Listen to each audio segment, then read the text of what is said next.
Hello mga kamama! Nandito tayo ngayon sa aming mini farm.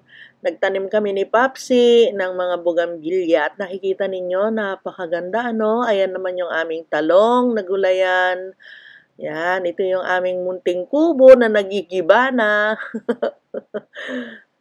At ayan, sa likod namin ay merong fish pond. Tapos nakabili kami ng kalansya, nakikita nyo dyan. Ito naman ang aming tanim na mustasa. At meron kami nag-iisang saging, yung nasa likod niya, mga sitaw, tapos ito naman ay tumubo na bayabas. So, ayan yung aming mga pananim dito sa aming bukirin.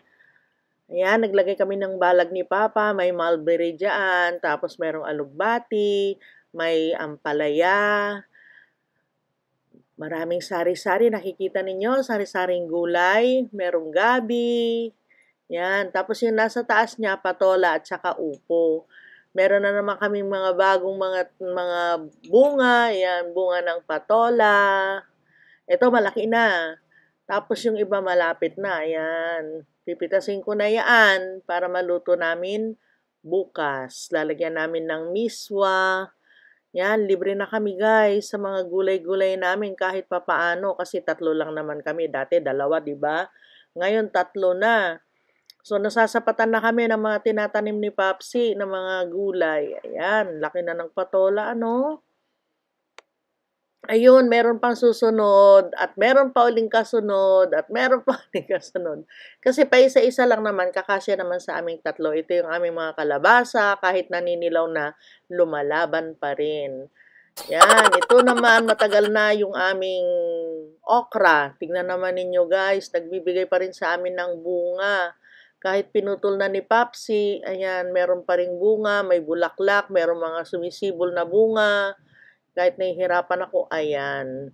So, kumuha na tayo ng bunga niya para mailuto din natin bukas. So, magluluto kami bukas ng mga gulay-gulay uli. Ganyan lang guys, pero nakaka-survive naman kami. Hindi na kami bumibili okra, malaking bagay yan.